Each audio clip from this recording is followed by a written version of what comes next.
Our movie today starts in 1980 Florida, where a little girl named Violet goes into the woods to pick some flowers. But as she was in the woods, she sees someone from afar, and it was a woman with a funny looking hat on. The woman talks to her and shows her a magic trick and tells her just how special she is, and just before the scene cuts, a bunch of people that came with the woman take the little girl. This sets the scene for our movie, and next our scene opens to our protagonist Danny, and we see him waking up from a horrible nightmare as he sees ghosts in his dreams. So after Danny woke up from his horrible nightmare, he couldn't really speak and he was in shock, and next we see him escaping from his mother and sitting on a porch somewhere. And it is here that we understand that Danny is not just some boy, he's actually really special. You see, Danny has this ability called the Shining, where he can talk to other people telepathically and do a whole bunch of interesting stuff with just his mind, like contacting dead people and talking to ghosts. This old guy that he was speaking to was named Dick, and he's met him before at this really special place that was haunted. And Dick is not really sitting on that park bench there, he's actually dead and that's his ghost. And he explains to Danny what's going on and why he has these horrible nightmares and why he sees dead people. He tells him that it's because he's special and that the power that's in him shines more than anyone out there. And to combat all these spirits that haunt him daily, the old man gives him a little box and tells him to make one just like it inside his head, so that the next time a spirit comes knocking at his door, he's gonna put it right in the box and keep it locked forever. And after he got home with his mom, a spirit taunts him from the bathroom, and he does just as Mr. Dick showed him, and he locks it inside a box in his mind. But growing up, all those years weren't really nice to Danny, as he became an alcoholic, started to use a lot of drugs, and after his mom died when he was 20, he became a bit of a lowlife. And as you can see, he wakes up in a house that he doesn't recognize next to a woman he doesn't know, and what's even more gross is that she threw up all over herself the night before, and they just slept in it. Before he left, he finds out that his wallet is empty, and he almost took the lady's cash, but Dick's ghost tells him to leave the money behind as she had a kid, and he was basically gonna steal money from a woman he had a one-night stand with. And as we've seen, the years have not been kind to Danny, and our scene shifts and we see another individual, and this is Snakebite Andy. She basically lures diddlers who happen to like kids, and then she uses her special powers of suggestion to take whatever she wants, and she leaves after crippling the men into not touching any other children ever again. But this time, Snakebite Andy here had a bit of an audience, and when she tried to use her power of suggestion to get rid of them, these people, one of them, Rose the Hat, who was the woman that kidnapped the little girl in the opening scene, were not affected by Andy's powers whatsoever. And as Andy was facing her own problems, waking up in a trailer that she doesn't know, a family in the East Coast, far, far away, was discovering that their daughter Abra, on her birthday, had some kind of supernatural abilities. As all of this was going on, Danny realizes that he's got a serious problem, and he can't just keep drinking his way to oblivion. And as Danny was making his way to New Hampshire, Snakebite Andy was getting the offer of a lifetime. Rose the Hat asks her to join her team and to live long and eat well. And as Snakebite Andy was getting initiated into the cult, after Danny moved, he meets someone friendly who takes a liking to him and decides to put him up for a while and also find him some work. But even though he found a helping hand,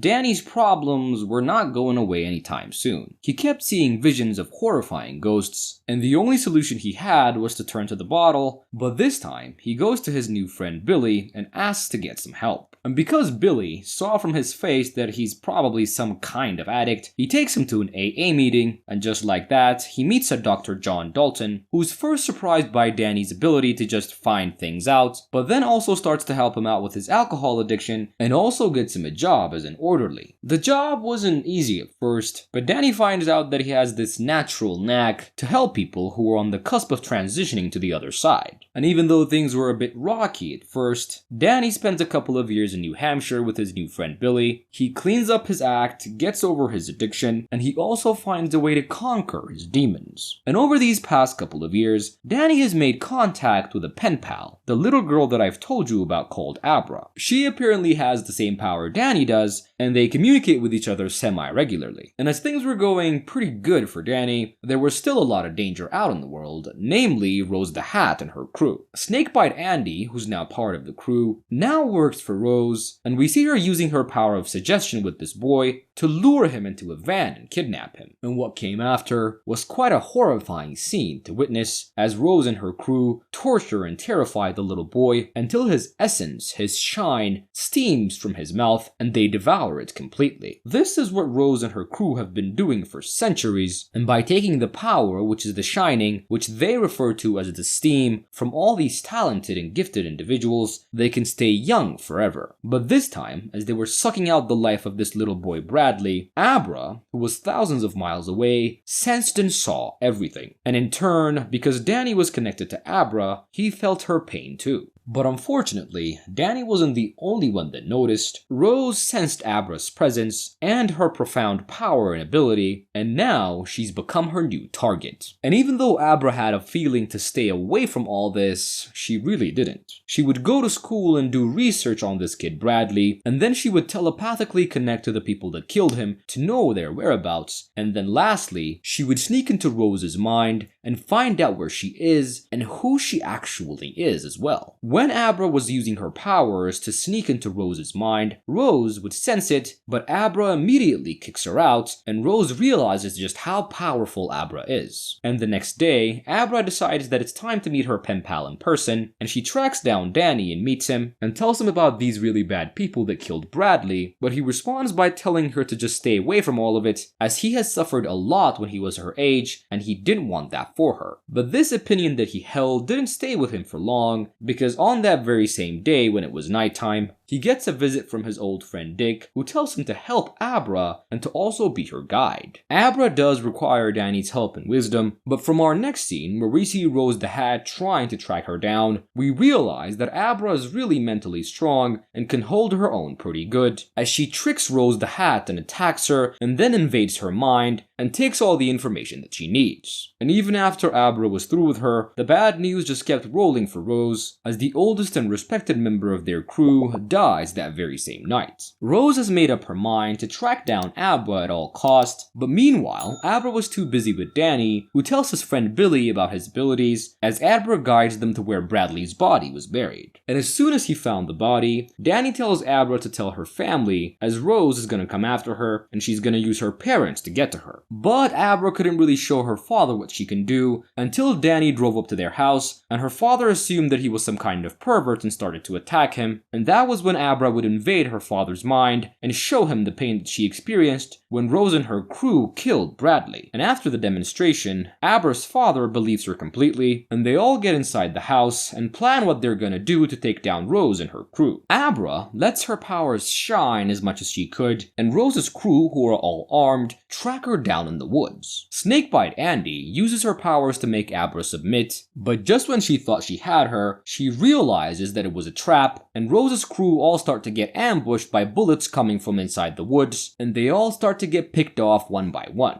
Danny and Billy were the ones shooting from higher ground, and they managed to get almost all of them. And as all her crew began to die one by one, Rose, who's miles away, can feel their pain. Snakebite Andy manages to get back inside the van and protect herself, and Danny follows her without realizing that he was out of bullets, and just before she killed him, his friend Billy saves him by shooting Snakebite Andy twice. But unfortunately, just before she died, Billy got too close, and she used her power of suggestion to tell him to shoot himself, and he did. And this wasn't the only bad thing that happened to Danny and his plan, as Crow Daddy, who's second in command of Rose's crew, had actually made it to Abra's house, killed her father, and kidnapped Abra. But, fortunately for her, Danny managed to use his powers to possess her, and would then telepathically make Crow Daddy crash into a tree and kill him. And as one of her closest and last man died, Rose would scream in agony, realizing that she's lost the only people that ever cared about her. And the next day, for their final showdown with Rose, Danny and Abra go to the place that Danny's been avoiding all his life. This is the very same place that made his father go mad, and where he attempted to kill both him and his mother with an axe. This place is not just like any haunted place. It's not haunted in and of itself, it's actually alive and it's always hungry for souls. And Danny has decided to go there as this is common ground and all the spirits in that house and the house itself would feed on anything that has the power to shine. And after going inside on his own first and waking up the spirit that's within the house, Danny and Abra would then go back in together when they realize that Rose has made it to their location. And immediately, Danny and Abra team up and trap Rose inside of Danny's mind. At first, she thought that it was Abra's mind and she was quite confident, but she soon realizes that it was actually Danny's mind.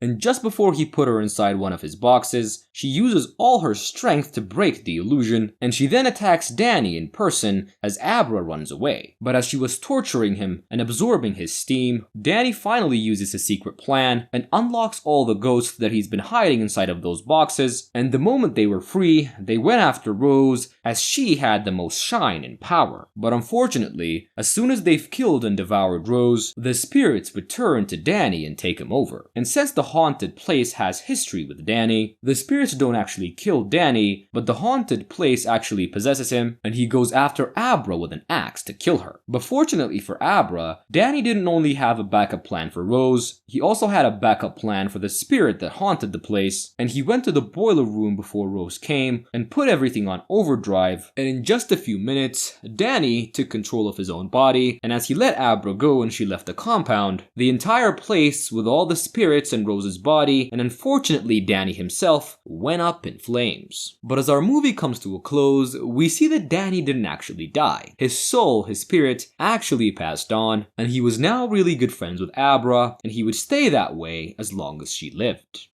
If you want to watch more creepy horror movie recaps, make sure to subscribe and leave a comment. We'll see you next time. Bye.